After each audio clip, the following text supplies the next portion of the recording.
जब भगवान का घर में वास होता है तो मिलते हैं ये 11 संकेत। दोस्तों, अगर हर सुबह आपको ये संकेत मिलते हैं तो आप समझ लें कि आपके घर में ईश्वर का वास हो चुका है। वह क्या है संकेत, आज हम इसी पर बात करेंगे। भगवान को खुश करने के लिए लोग बहुत सारी पूजा पाठ और व्रत करते हैं। भगवान के आगे सुबह शाम दीपक जलाने से लेकर भोग भी लगाते हैं ताकि भगवान की कृपा उन पर बनी रहे और उन्हें जीवन में किसी भी तरह की समस्या का सामना न करना पड़े। यह तो हम सभी जानते हैं कि भगवान की पूजा और अर्चना करने से वह हमसे प्रसन्न होते हैं, पर क्या आप जानते हैं कि वह हमें इस बात का संकेत भी देते हैं। आइए जानते हैं इन संकेतों के बारे में जो आपको ये बताते हैं कि भगवान की विशेष कृपा आप पर है। दोस्तों, जब आप पूजा पाठ करते हैं तो ईश्वर का वास आपके घर में होता ही होता है, चाहे वो प्रत्यक्ष रूप से हो या फिर अप्रत्यक्ष रूप से। वो जब घर में वास करते हैं तो आपको महसूस हो ही जाता है। कई बार आप उन्हें देख भी पाते होंगे। कई बार ऐसा होता है कि भगवान तो आपके घर में वास करते हैं, लेकिन आपकी कुछ गलतियों से लौट जाते हैं, आपके कुछ कर्मों से वो लौट जाते हैं, क्योंकि उस समय अक्सर लोग यह गलती करते हैं। वो कभी पूजा पाठ करते हैं और फिर छोड़ देते हैं, फिर कुछ दिन बाद पूजा करते हैं, उसे छोड़ देते हैं। तो ये सब सही नहीं होता, इससे ईश्वर चले जाते हैं। यह आपको कभी नहीं करना चाहिए। बहुत से लोग ऐसे भी होते हैं जिनके घर में ईश्वर तो वास करते हैं, लेकिन उन्हें स्वयं इस बात का पता नहीं होता और वो स्वयं उनका अपमान करके उन्हें वापस भेज देते हैं, ये कहकर कि मैं ईश्वर की पूजा तो रोज करता हूँ, लेकिन तब भी ईश्वर मुझे क्यों नहीं दिखते। तो आपके ये सब कृत्य आपके ईश्वर को रुष्ट कर देते हैं। तो इसलिए आपको आज हम वो संकेत इस वीडियो में विस्तार से बताएंगे, जिससे आप स्वयं जान पाएंगे कि ईश्वर आपके घर में आ चुके हैं। तो आइए जानते हैं उन संकेतों के बारे में। जब आप सो रहे होते हैं और ब्रह्मा मुहूर्त में उठ जाते हैं, हर रोज आपकी नींद इसी समय खुल जाती है। साथ ही यदि ब्रह्मा मुहूर्त में ही कोई ऐसा सपना दिखाई देता है, जैसे कि मंदिर में आप पूजा कर रहे हैं, मंत्रों का जाप कर रहे हैं, तो ब्रह्मा मुहूर्त में देखे गए ऐसे सपने भी इस बात का संकेत होते हैं कि ईश्वर आपके घर में है। यदि आपको ब्रह्मा मुहूर्त में ही शंख की आवाज सुनाई देती है, मंत्रों की आवाज सुनाई देती है, घंटियों की आवाज या कोई नाम, जैसे कि कोई आपसे राम राम कह रहा है, ऐसी आवाज अगर आपको सुनाई देती है तो ये दूसरा संकेत होता है, जिससे ये पता चलता है कि भगवान आपके घर में आ गए हैं। जब भी आप सुबह सुबह नहा धोकर तैयार होते हैं, तब आपको एक अलग सी सुगंध आती है। ये एक अजीब सी सुगंध होती है जो आपके घर में किसी को नहीं आती, केवल आपको महसूस होती है। ये ना तो किसी इत्र की सुगंध होती है, ना ही अन्य किसी अगरबत्ती या अन्य किसी चीज की, बस आपको ये अजीब सी महक आती है। ये सुगंध आपके मंदिर घर में से आती है। अब वो घर में जिस जगह होगा वहीं आपको ये महक आती है, और जितना आप अपने घर के मंदिर के पास जाते हैं, उतनी आपको महक ज्यादा आती है। दोस्तों, ये महक देवी देवताओं की होती है, जिससे आपको पता चलता है कि ईश्वर आपके घर में वास कर चुके हैं। अब जो नकारात्मक ऊर्जा होती है, जब इनका घर में आगमन होता है तो आपको घर के भीतर दुर्गंध आने लगती है, लेकिन जब ईश्वर का वास होता है, सकारात्मक ऊर्जा का प्रवेश होता है, तो आपको सुगंध आने लगती है।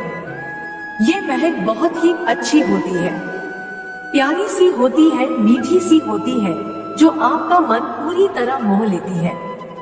जब भी आप पूजा करने जाते हैं, तब उसी समय यदि कोई जीव यानी कि कुत्ता, बिल्ली, गाय या फिर अन्य कोई भी व्यक्ति भिक्षु आपके द्वार पर आ जाता है और ये आपके साथ हफ्ते में 3-4 बार लगातार हो रहा है, कि आपके पूजा करते समय में ही वो आ रही हैं, तो इसका मतलब है कि ईश्वर आपके घर में दस्तक दे रहे हैं, उनका आगमन हो रहा है। क्योंकि जो गाय होती है वो भी माता का स्वरूप होती है। कुत्ता भी भैरव बाबा का प्रतीक माना जाता है, या फिर कोई याचक आता है तो वो भी ईश्वर के किसी न किसी रूप में आ रहा है। तो हमें कभी भी उन्हें भगाना नहीं चाहिए, बल्कि उन्हें संतुष्ट करना चाहिए, अर्थात उन्हें भोजन करवाना चाहिए, उन्हें सम्मान देना चाहिए। पैसे का या अन्य किसी चीज का दान करना अलग बात है, लेकिन सबसे बड़ा दान भोजन का, पानी का माना जाता है। अगर आपको रात में नींद के दौरान बार बार सपने आते हैं और सपनों में मंदिर, भगवान की मूर्ति या फोटो दिखाई देती है, तो इसका मतलब है कि आप पर भगवान की कृपा बनी हुई है। कई बार ऐसा होता है कि आप किसी चीज को लेने के लिए आगे बढ़ते हैं, लेकिन लेते वक्त आपके मन में उसे लेकर कुछ संशय आ जाता है। सब कुछ ठीक होने के बाद भी कुछ ऐसा होता है कि हमें उस फैसले को लेने से मन रोकता है। इसका मतलब यह माना जाता है कि आपके साथ किसी दैवीय शक्ति का आशीर्वाद है। जिन लोगों पर भगवान की कृपा होती है, वह अमीर हो या गरीब, उन्हें हर जगह सम्मान मिलता है। अगर किसी को कम मेहनत करने पर भी सफलता हासिल होती है तो यह भगवान की ही कृपा की निशानी है। भगवान उन्हें हर परेशानियों से बचा लेते हैं। जिन लोगों से भगवान खुश रहते हैं, वह हर परिस्थिति में खुश रहते हैं। उनके जीवन में भले ही कितने दुख क्यों न हो, वे हमेशा खुश ही रहते हैं।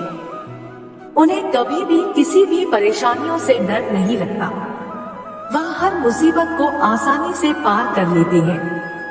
उल्लू दिखना है। शुभ हिंदू धर्म में उल्लू को काफी अहम दर्जा दिया गया है। उल्लू को माता लक्ष्मी का वाहन माना जाता है, लिहाजा यदि आपको कहीं उल्लू दिखाई दे तो यह एक बेहद ही शुभ संकेत माना जाता है। किसी जगह अचानक उल्लू दिख जाए तो समझ लीजिए कि जल्द ही मां लक्ष्मी आपके घर में पधारने आ रही है। खानपान में आने लगता है बदलाव। मां लक्ष्मी जिस घर में भी आती है, उस घर में लोगों के खानपान की आदतें बदलने लगती है। कहा जाता है कि ऐसे घरों में लोगों को भूख कम लगती है। खास बात यह है कि ऐसे लोगों को कम खाना भी पर्याप्त लगने लगता है। इसके अलावा ऐसे घरों के लोग नशा और मांसाहार से भी दूरी बनाने लगते हैं। धन की देवी मां लक्ष्मी को साफ सफाई बहुत पसंद है। जिन घरों में साफ सफाई होती है, माता लक्ष्मी उसी घर में वास करती है। इसके अलावा मां लक्ष्मी को सफाई में इस्तेमाल की जाने वाली झाड़ू भी बहुत प्रिय होती है। कहा जाता है कि सुबह के समय कहीं जाते हुए यदि आपको कोई घर के बाहर झाड़ू लगाता हुआ दिख जाए तो ये बहुत ही शुभ संकेत होता है। शंख की आवाज देती है। शुभ संकेत। हिंदू धर्म में शंख को एक अहम स्थान दिया गया है। इतना ही नहीं, शंख की आवाज भी काफी शुभ मानी जाती है। इसलिए किसी भी शुभ अवसर पर होने वाली पूजा पाठ में शंख बजाया जाता है। यदि सुबह उठने के बाद आपको शंख की आवाज सुनाई दे तो ये एक शुभ संकेत होता है। माना जाता है कि सुबह उठने के बाद शंख की आवाज सुनाई देना आपके घर में मां लक्ष्मी के आगमन का संकेत देते हैं। यदि आपको लगातार 3 दिनों तक घर से निकलते समय नीलकंठ पक्षी दिखाई दे तो समझ जाइए कि भगवान ने आपकी सुन ली है। आपकी जल्द ही कोई बड़ी मनोकामना पूरी होने वाली है। नीलकंठ पक्षी का दिखना महादेव की कृपा होने का इशारा होता है। यदि आपके घर के सामने अक्सर सफेद गाय आने लगे या किसी दिन सफेद गाय आपके घर के सामने आकर अपने बछड़े को दूध पिलाए, तो यह देवी देवताओं की आप पर कृपा होने का साफ इशारा है।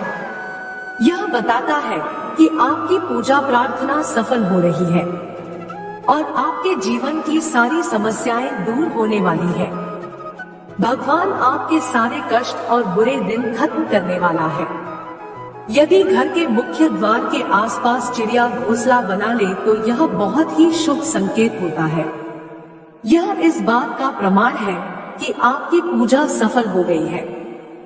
चिड़िया और उनके बच्चों को गलती से भी ना सताएं, बल्कि उनके लिए दाना पानी रखें। यदि पूजा करते समय आप इतने भावपूर्ण हो जाएं कि आपकी आंखों से आंसू निकलने लगे तो यह इस बात का संकेत है कि ईश्वर ने आपके मन की पुकार सुन ली है। आप सुबह पूजा करने के बाद घर से बाहर जाएं तो कहीं आपको बंदरों का झुंड दिख जाए तो यह भी बताता है कि आपकी पूजा सिद्ध होने वाली है। आप पर भगवान मेहरबान है। कोशिश करें कि उन बंदरों को भोजन दें। यदि आपके घर में बिना किसी अगरबत्ती, रूम स्प्रे या आर्टिफिशियल फ्रेग्रेंस के इस्तेमाल के भी घर में खुशबू और ताजगी महसूस हो तो यह समझ ले कि आप पर ईश्वर की कृपा है। साथ ही जल्द से जल्द आपके दिन फिरने वाले हैं। पूजा के दौरान घर में किसी अतिथि का आना भी भगवान की कृपा का संकेत है। यदि अतिथि कोई तोहफा भी लेकर आए तो यह साफ इशारा है कि भगवान ने आपकी पूजा स्वीकार कर ली। यदि पूजा के समय जलाए हुए दीपक की लौ अचानक से तेजी से जलने लगे तो समझ जाइए कि आपकी पूजा सिद्ध होने वाली है और ईश्वर की कृपा से आपके दुख भरे दिन जल्द ही दूर होने वाले हैं। अगर अक्सर आपकी नींद सुबह 3 बजे से 5:30 बजे के बीच यानी कि ब्रह्मा मुहूर्त में खुले तो यह भी ईश्वर का संकेत है कि भगवान आपकी भक्ति से प्रसन्न है। जिस व्यक्ति की नींद अचानक से बार बार रात के 3 बजे के बाद खुलती है तो इसे मामूली बात ना समझें। ये संकेत बहुत ही शुभ माना जाता है। ऐसा माना जाता है कि रात के 3 बजे के बाद देवी देवताओं की शक्तियां जागृत हो जाती है, जो कि आपसे बहुत कुछ कहना चाहती है। ऐसे में आपका बार बार 3 बजे के बाद उठना कामयाब होने का संकेत है। वहीं रात के 3 बजे के बाद देवी देवताओं से मांगा हुआ वरदान कभी खाली नहीं जाता है। ईश्वर आपकी प्रार्थना अवश्य सुनते हैं। अगर आपको आपके सपनों में ऊंचे ऊंचे पर्वत दिखाई देते हैं और वहां से बहता हुआ झरना आपको दिखाई देता है और इस जल को आप पी लेते हैं तो निश्चित तौर पर आपको कामयाबी अवश्य प्राप्त होती है। अगर आप अपनी शिक्षा का सही प्रयोग करके उससे परिवार चला पा रही हैं, तो ये ईश्वरीय कृपा से ही संभव है। दुनिया में तमाम ऐसे लोग हैं जो शिक्षित होने के बावजूद शिक्षा का सही प्रयोग नहीं कर पाते। जिन लोगों की सेहत अच्छी रहती है उन पर भी परमेश्वर की विशेष कृपा है। सेहत खराब होने से सिर्फ आपके शरीर पर ही असर नहीं पड़ता, बल्कि काफी आर्थिक नुकसान भी होता है। इसलिए निरोगी काया प्राप्त किए लोगों को खुद को भाग्यवान मानना चाहिए। यदि आपको जीवन में सुयोग्य जीवन साथी मिला है तो ये भी परमेश्वर की कृपा से ही संभव है। एक अच्छा जीवन साथी आपके पूरे जीवन को खुशहाल बना सकता है, लेकिन अगर जीवन साथी खराब मिल जाए तो पूरी लाइफ झगड़े और क्लेश के बीच गुजरती है। अगर किसी व्यक्ति की संतान आज्ञाकारी है तो ये भी परमेश्वर की ही कृपा है, वरना आज के युग में ज्यादातर लोग अपनी संतान की वजह से ही दुखी हैं। सही गलत के बीच अंतर करने की क्षमता जिन लोगों के पास है उन पर उनके इष्टदेव का आशीर्वाद होता है। भगवान के दर्शन सपने में करने वाले लोगों पर भी देवी देवताओं की कृपा होती है, वरना परमेश्वर को देख पाना हर किसी के लिए संभव नहीं होता। जिस व्यक्ति का क्रोध पर वश है, जिसका मन शांत रहता है, जो हर परिस्थिति से सामान्य रहकर निपटना जानता है, ऐसे लोगों पर ईश्वर का हाथ होता है, तभी ये संभव हो पाता है। भगवान हमें अपने वास्तविक रूप में दिखाई नहीं देते हैं, लेकिन कुछ लोग ऐसे भी होते हैं जिन्हें भगवान के तुल्य माना जाता है। इनमें माता पिता, गुरु या ब्राह्मण है। इनमें से कोई भी व्यक्ति पूजा के दौरान आपके घर में प्रवेश करता है तो यह बहुत शुभ माना जाता है। आप आपको उन्हें घर से खाली हाथ नहीं लौटाना चाहिए। पूजा के दौरान अगर भगवान की मूर्ति या प्रतिमा से कोई फूल या माला आपके पास गिरकर आ जाए तो यह बहुत ही शुभ संकेत है। इससे पता चलता है कि भगवान की कृपा आप पर बनी हुई है और आपकी मनोकामना जल्द ही पूरी होने वाली है। दोस्तों, वीडियो को लाइक नहीं किया है तो वीडियो को एक लाइक कर दें, चैनल को सब्सक्राइब करें और आप और आपका परिवार और आपके माता पिता सभी स्वस्थ रहें, ऐसी हमारी कामना है।